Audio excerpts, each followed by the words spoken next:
Donc j'avais 17 ans quand j'ai rencontré Chantal pour le casting et j'avais fait des cours de déclamation et un tout petit peu de théâtre, mais j'étais pas très à l'aise au théâtre, donc c'était vraiment ma toute première expérience au cinéma et ce qui est dingue, c'est quand je compare l'époque à maintenant, c'est que là j'étais vraiment libre. Je réfléchissais pas à plaire ni à être bien ou bien joué, mais j'étais juste moi et j'essayais de répondre à la demande de Chantal, mais je ne me posais pas plus de questions que ça. J'étais juste là, libre et heureuse de faire partie d'un film. Je ne me rendais pas encore très bien compte de qui était Chantal Akerman, ça je dois le dire aussi, même si j'avais déjà vu un film. Mais voilà, c'était juste une super expérience. C'était une grande fête pour moi. Enfin, je venais aussi de terminer mes études. La réto, c'était fini. Il y avait toute une vie qui s'ouvrait à moi.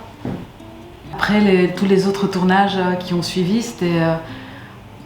il y a eu déjà le conservatoire qui a suivi le tournage de Chantal Akerman. Du coup, j'ai appris la technique du jeu et après, ça change, quoi. En tant que comédienne, tu fais plus attention à comment tu dis les mots, les gestes que tu fais, tu es plus consciente en fait, voilà. J'étais plus dans l'inconscience sur le tournage de Portrait d'une jeune fille que tous les tournages qui ont suivi.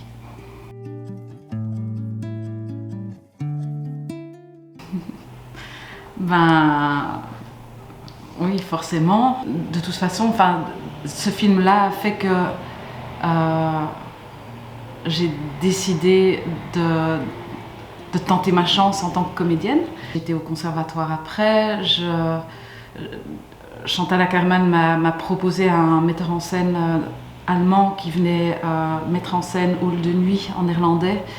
Et du coup, j'ai joué Nachthall, ça s'appelait, au Kai Theater. Et suite à ça, j'ai rencontré une troupe de théâtre, Dito Dito, néerlandophone, qui travaillait avec une troupe de théâtre francophone transquinquennale. Et du coup, de bal is aan het rollen geslagen, zoals ze zeggen in het Nederlands. En heb ik een voorstelling gespeeld met hun, Yaya Marniné. Dat heeft 3 of 4 jaar gespeeld in België, maar ook in Frankrijk, in Zwitserland, in Duitsland zijn we zelfs geweest. Donc voilà, la carrière était lancée au théâtre, au cinéma. J'ai fait des rencontres assez magnifiques aussi grâce à ce film. J'ai rencontré Olivia Assayas.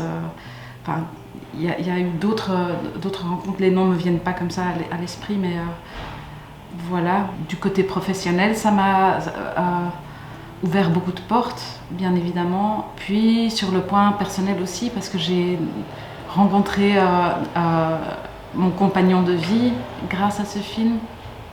Plusieurs années après, on va dire, j'étais en train d'afficher des affiches d'une pièce de théâtre, donc le fameux Yaya Marniné.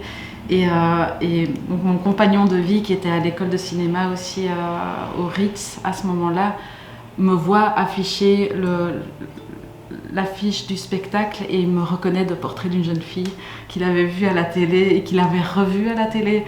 Et du coup, on a commencé à parler, bref, s'en étant suivi, plein de rencontres. Et puis maintenant, voilà, on est ensemble depuis 25 ans, on a 2 enfants, bref. Chantal Akerman a été vraiment pour moi ça a été un tournant dans ma vie sur tous les points de vue en fait.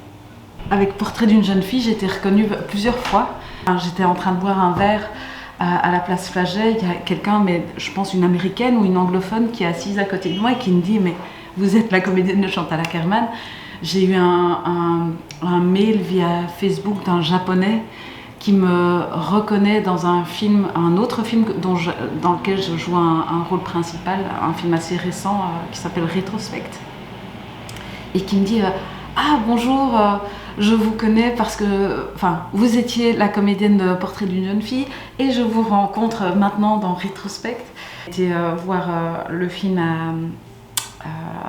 à Paris aussi lors d'une rétrospective sur Chantal Akerman Et là aussi, il y a quelqu'un qui vient me voir, parce que j'étais en incognito, j'étais pas du tout invitée ou quoi que ce soit, je voulais juste revoir le film. Et quelqu'un qui m'écrit un petit mot et qui me le glisse comme ça. Enfin, je sens quand même que ce film a eu un impact auprès de beaucoup de gens. Ça fait plaisir.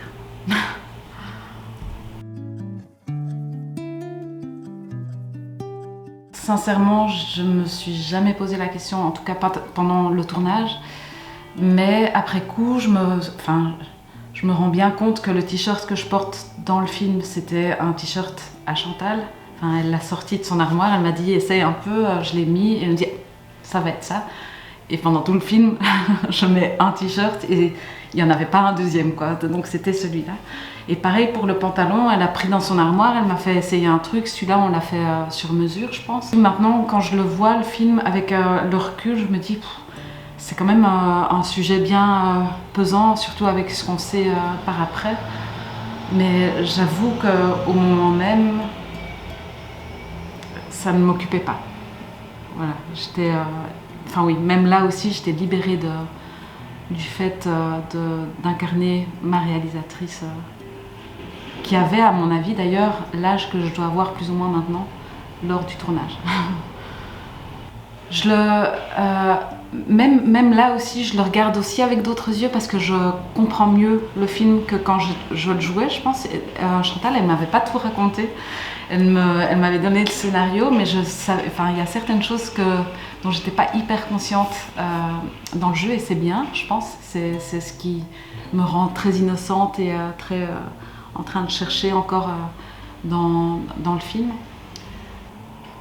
Mais je le trouve très très beau et je trouve génial le fait qu'Ackerman ait osé les anachronismes, qu'elle se foutait de... Enfin, elle met un film dans les années 60 et quand même il y a des DVD et quand même il y a les machines, enfin il y avait les téléphones coaches comme de l'époque où on l'a tourné et pas... Et ça, je trouve ça formidable, le côté rebelle de Chantal Ackerman dans ce film. Bref, je le vois avec beaucoup d'amour.